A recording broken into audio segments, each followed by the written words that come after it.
नमस्कार, मी डॉक्टर मच्छिंद्र बांगर. महाराष्ट्रातील आणि देशातील हवामान परिस्थिती संदर्भात ताजा अंदाज देणारे आपण बघतो तो उत्तर भारतामध्ये एक WD सक्रिय झालेला आहे.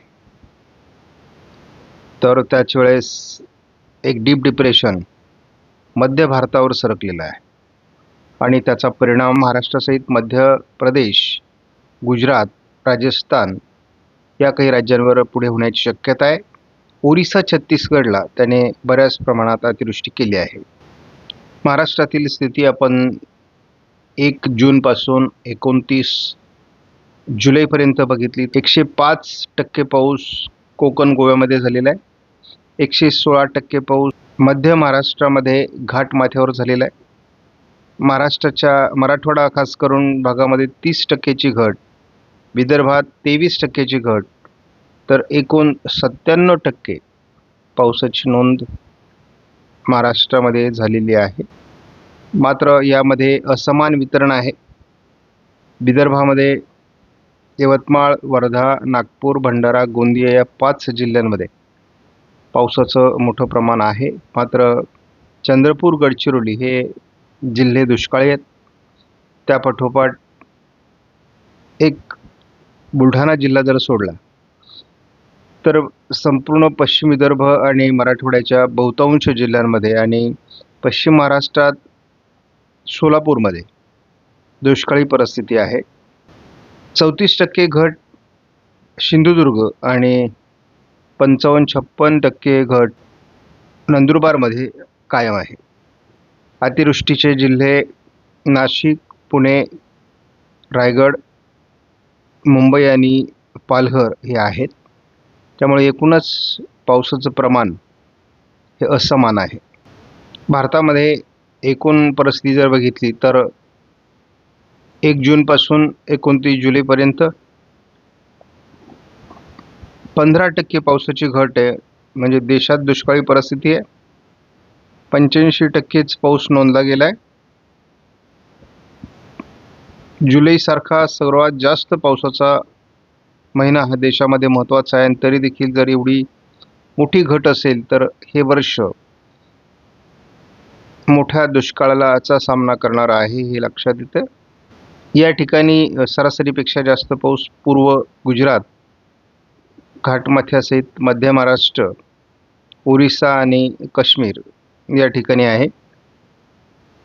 ज्या ठिकाणी रेड कलर आहे त्या ठिकाणी 20%पेक्षा जास्त घट आहे. तर 20%च्या आतली घट ही हिरव्या कलरमधील राज्यांमध्ये दाखवण्यात आलेली आहे. पूर्वेकडे नेहमीच एलिनोच्या वर्षामध्ये अतिवृष्टी असते, परंतु त्या ठिकाणी देखील दुष्काळी परिस्थिती आहे. केरळ हे राज्य सर्वाधिक पावसाचं असून देखील त्या ठिकाणी सुद्धा एलिनोच्या या वर्षामध्ये दुष्काळी परिस्थिती आहे. गेल्या 24 तासातील पाऊस आपण जर बघितला तर पश्चिम बंगाल, पूर्वेकडील काही राज्य आणि झारखंड, ओरिसा, छत्तीसगड, पूर्व मध्य प्रदेश, विदर्भ आणि तेलंगणा या राज्यांमध्ये पावसाचं प्रमाण अधिक होतं.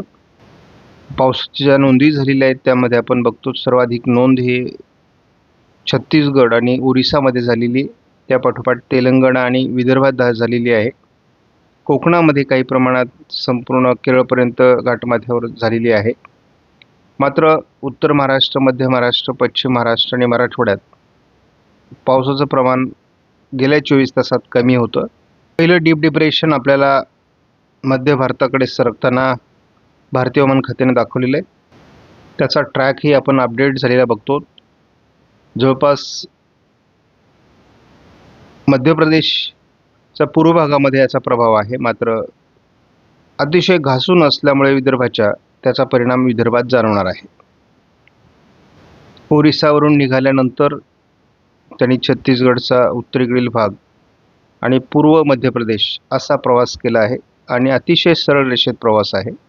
भारतीय हवामान खात्याच्या अलर्टनुसार आज महाराष्ट्रामध्ये बहुतांश भागात ऑरेंज अलर्ट तर घाटमाथ्यावर रेड अलर्ट देण्यात आलेला आहे. मध्य प्रदेश, पूर्व गुजरात आणि पूर्व राजस्थानमध्ये देखील आणि तेलंगणामध्ये देखील आज 30 तारखेला ऑरेंज अलर्ट देण्यात आलेला आहे. 31 तारखेला देखील विदर्भ, मराठवाड्यात येलो अलर्ट तर कोकण घाटमाथ्यावर ऑरेंज अलर्ट देण्यात आलेला आहे. 1 ऑगस्टला विदर्भ आणि मराठवाड्यात पावसाची उघडीप राहण्याची शक्यता व्यक्त केली आहे. कोकण घाटमाथा आणि मध्य महाराष्ट्र, कोकण या विभागात येलो अलर्ट कायम ठेवलेला आहे. कोकण आणि घाटमाथ्यावर येलो अलर्ट 2 तारखेलाही कायम आहे. कोकण घाटमाथ्यावर येलो अलर्ट 3 तारखेलाही कायम आहे. 4 तारखेपासून मात्र महाराष्ट्रातील पाऊस उघडीप घेईल. आज 30 तारखेला विदर्भ मराठवाड्यात जोरदार पावसाची शक्यता किंवा मुसळधार ते अतिमुसळधार पावसाची शक्यता JFS मॉडेलने व्यक्त केली आहे. याचा बराच भाग मध्य प्रदेश, छत्तीसगड असाही राहण्याची शक्यता आहे. उद्या मध्य प्रदेशच्या बऱ्याच भागात त्याचा प्रभाव राहील. मराठवाड्याच्या उत्तरेकडील भागात आणि उत्तर महाराष्ट्रात थोडा त्याचा प्रभाव असण्याची शक्यता आहे. दरम्यानच्या काळात कोकण किनारपट्टीलाही पाऊस राहण्याची शक्यता आहे. याचा प्रभाव 1 तारखेला संपतोय महाराष्ट्रावरचा. हलकं ते मध्यम स्वरूपाचं पावसाळी वातावरण विदर्भ आणि उत्तर महाराष्ट्रात 2 तारखेपर्यंत राहण्याची शक्यता आहे. पूर्व विदर्भ आणि कोकण असं हलकं वातावरण पुढे राहण्याची शक्यता आहे. या मॉडेलने दक्षिण बंगालच्या उपसागरात वादळी प्रणाली विकसित होण्याचा अंदाज कायम ठेवलेला आहे. त्यामुळे या वादळी प्रणालीचा भारतीय भूभागावर किती परिणाम होणार आहे ते आपण बघणार आहोत. ECMW मॉडेलने मात्र महाराष्ट्रावर या डिप्रेशनचा किंवा डीप डिप्रेशनचा पूर्ण प्रभाव दाखवलेला आहे. जसंही आता हे कोकणाच्या किंवा अरबी समुद्राच्या टप्प्यात येईल तसा याचा प्रभाव अजून वाढण्याची शक्यता आहे. त्यामुळे आज विदर्भ, मराठवाडा, उत्तर महाराष्ट्र, अगदी मध्य महाराष्ट्र, पश्चिम महाराष्ट्र देखील याचा जोरदार प्रभाव राहण्याची शक्यता आहे. अगदी सोलापूर, पुणे, अहिल्यानगरपर्यंत याचा प्रभाव पडण्याची शक्यता आहे. त्यामुळे ECMW मॉडेलने तरी महाराष्ट्रावर त्याचा तुफान परिणाम दाखवला आहे. त्यामुळे ओढे नदी नाले प्रवाहित होऊ शकतात. भरलेल्या पाणी प्रकल्पातून विसर्ग झाल्यास पूर परिस्थिती निर्माण होऊ शकते. हा आपण काल दिलेला अंदाज कायम आहे. दुष्काळी भागात दुष्काळ निवारणासाठी या पावसाचा नक्की उपयोग होईल. 31 तारखेला देखील महाराष्ट्रावर त्याचा मोठा प्रभाव दाखवण्यात आलेला आहे. अगदी जळगाव, अकोला, बुलढाणा, जालना, अहिल्यानगर, छत्रपती संभाजीनगर, नाशिक, धुळे आणि नंदुरबार या जिल्ह्यावर त्याचा मुख्य प्रभाव 31 तारखेला राहण्याची शक्यता आहे.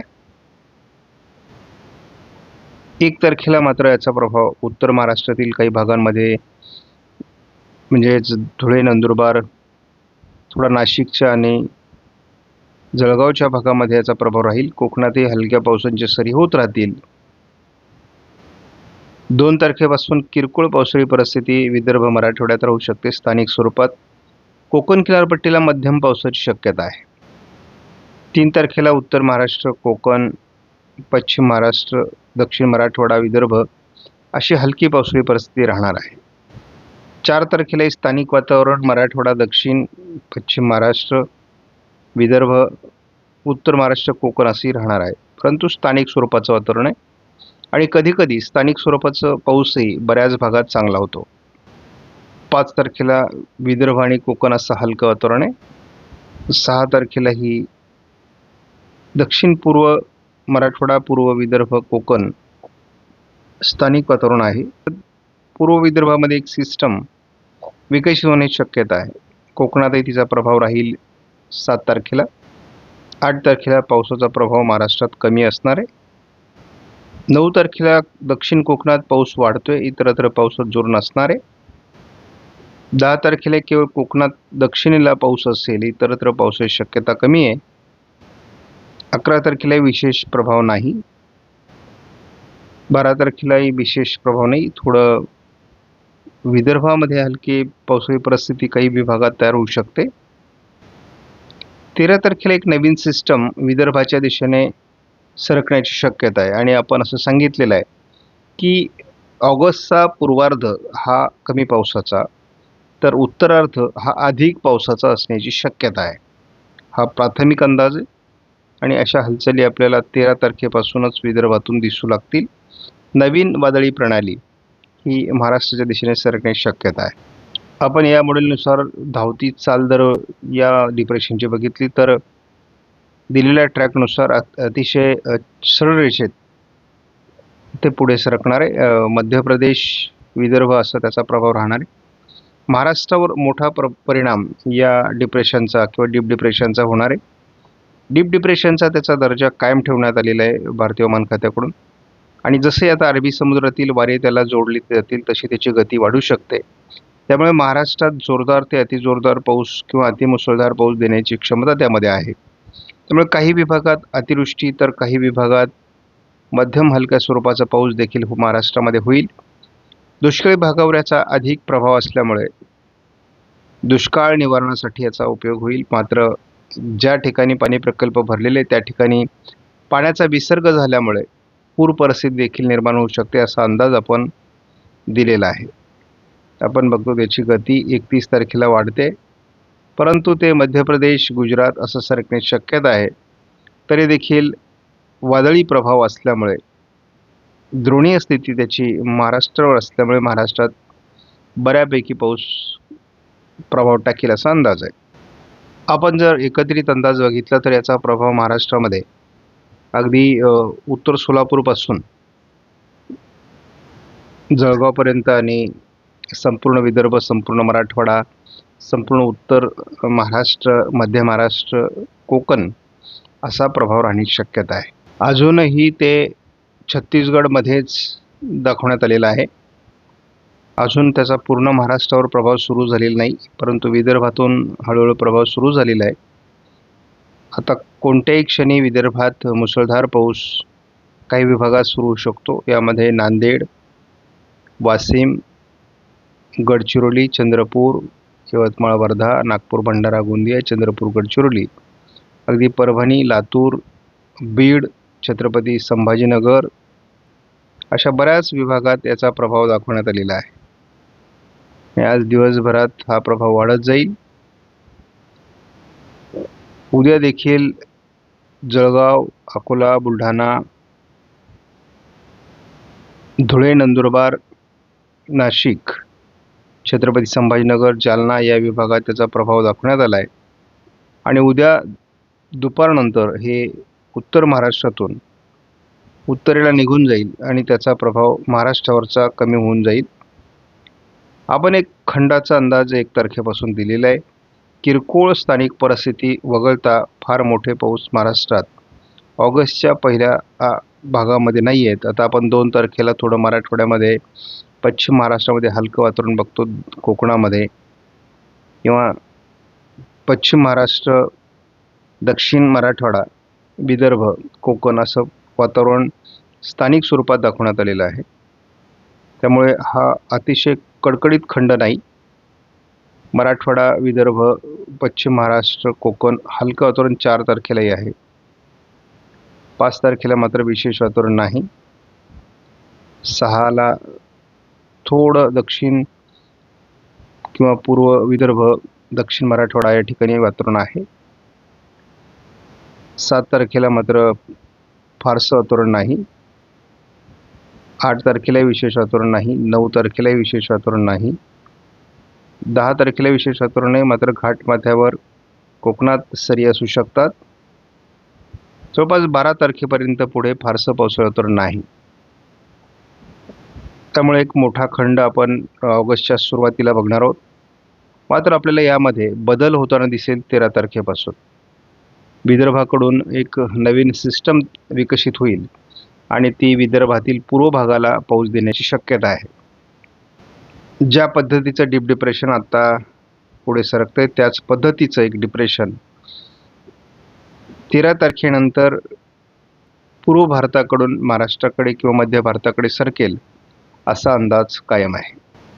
प्रशांत महासागरात या ठिकाणी आपण एक वादळ बघतो, दुसरं वादळ आपण या ठिकाणी बघतो आणि हे वादळं एकापाठी एक येत आहेत, परंतु यांचा मार्ग हा असा वरती आहे. परंतु हे या ठिकाणी जाऊन नंतर पुन्हा एकदा खाली येणार आहेत आणि या भागापासून ते अगदी बंगालच्या उपसागरापर्यंत पोहोचणार आहे.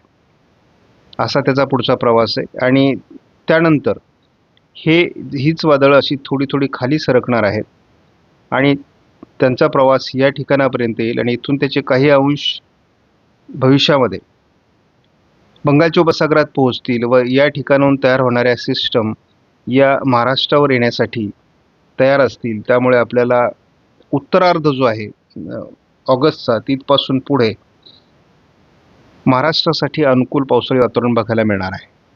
त्याचा आपण थोडक्यात अंदाज या ठिकाणी जरी घेतला तरी आपल्याला बघायला मिळेल या सिस्टम कशा पद्धतीने पुढे जातात आणि नंतर त्या फिरून या ठिकाणी आपण ही सिस्टम बघतो. या ठिकाणी भूभागावर आलेली आहे. त्याच्यानंतर आता ती पुढे भारताकडे सरकते 12-13 तारखेला आणि 13 तारखेला जवळपास ती बंगालच्या उपसागरात तिचा अंश या ठिकाणी पोहोचलेला आहे आणि तो या ठिकाणी प्रभाव टाकणार आहे. त्यामुळे एक लक्षात घ्या की या सिस्टमला बळ मिळण्यासाठी हे वातावरण कारणीभूत ठरणार आहे. त्यामुळे ऑगस्टचा पूर्वार्धाचा खंड संपताच पावसाचा प्रभाव सुरू होईल आणि दरम्यान आयोडी देखील सक्रिय झालेला असणार आहे. जे पॉझिटिव्ह आयोडी हा अधिक प्रभावी होत जाईल आणि मग त्याचा परिणाम देखील आपल्याला बंगालच्या उपसागरातून तयार होणाऱ्या वादळी प्रणाल्या या मध्य भारतावर महाराष्ट्रामध्ये प्रभाव टाकतील. त्यामुळे महाराष्ट्रामध्ये सरासरीच्या जवळपासचा पाऊस आपल्याला बघायला मिळू शकतो असा अंदाज आहे. आपण 15 ऑगस्टला परतीच्या पावसासंदर्भातला पहिला अंदाज देत असतो आणि तो आपल्याला 15 ऑगस्टला मिळेल. आपणास व्हिडिओमधील माहिती महत्त्वपूर्ण वाटल्यास लाईक करा, शेअर करा, चॅनलला सबस्क्राईब करा. धन्यवाद. जय हिंद, जय महाराष्ट्र, जय बळीराजा.